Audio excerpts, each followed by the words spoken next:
Challenge করলাম যে আপনি হাদিস ছাড়া কোনো একটি মৌলিক ইবাদত আপনি কোরআন থেকে আমাদেরকে পূর্ণাঙ্গভাবে তার নকশা আমাদের সামনে পেশ করবেন। কিয়ামত পর্যন্ত সময় দেওয়া হলেও তারা পারবে না ইনশাআল্লাহ।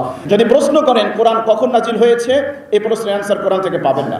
যদি প্রশ্ন করেন কোরআন কার উপর নাজিল হয়েছে, কোরআনে শুধু আছে নুজ্জিল আলা মুহাম্মদ, মুহাম্মদ সাল্লাল্লাহু আলাইহি ওয়াসাল্লামের পিতার নাম, তার জন্মস্থান কোথাও কোরআনের ভিতরে আলোচনা নাই।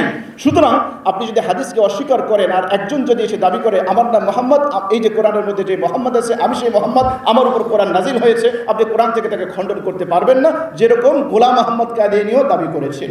আপনি যদি হাদিস অস্বীকার করেন তাহলে রাসূল করিম সাল্লাল্লাহু আলাইহি ওয়াসাল্লামকে আপনি আদর্শ কিভাবে মানবেন, কোরআন থেকে আমাদেরকে তার জবাব দিবেন। রাসূল সাল্লাল্লাহু আলাইহি ওয়াসাল্লামের হাদিস যদি অস্বীকার করা হয় তাহলে কোনো ইবাদত, ভালো করে বুঝবেন, হাদিস ছাড়া কোনো ইবাদত পরিপূর্ণভাবে পালন করা আদৌ সম্ভব নয়।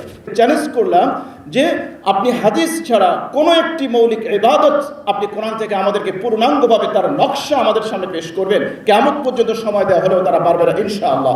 যদি আমরা কোরআনের দিকে আমরা তাকাই, কোরআন আমাদেরকে বলছে আকিমুস সালাহ, সালাত কায়েম করো। কোরআন বলছে ইন্নাস সালাতা কানাত আলাল মুমিনিনা কিতাবাম মাওকুতা, নামাজকে ফরজ করা হয়েছে, সময়বদ্ধভাবে নামাজকে ফরজ করা হয়েছে। তাহলে প্রশ্ন হলো, ফজরের নামাজের রক্ত কখন থেকে শুরু হবে, কখন শেষ হবে?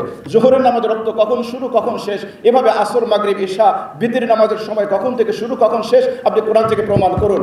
সময় তো রেখে দিলাম, মৌলিক যে নামাজের স্ট্রাকচার আছে আপনি কোরআন থেকে প্রমাণ করুন। ফজরের 2 রাকাত নামাজ ফরজ, জোহরের 4 রাকাত নামাজ ফরজ, আসরের 4 রাকাত, মাগরিবের 3 রাকাত, ইশার 4 রাকাত, এটা কোরআন থেকে আপনি প্রমাণ করুন। আপনাদের জন্য কিয়ামত পর্যন্ত চ্যালেঞ্জ থাকলো, আপনারা এটা পারবেন না। এজন্য আহলে কোরআনের মতাদর্শীরা তারা নতুন একটা নামাজ আবিষ্কার করেছে। আপনারা যদি ইউটিউব এবং সোশ্যাল মিডিয়া আপনি আহলে কোরআন নামক নামাজের সার্চ দেন তাহলে আপনারা সেই জায়গায় পাবেন যে আহলে কোরআনদের নামাজ, তারা নামাজ কিভাবে পড়ে।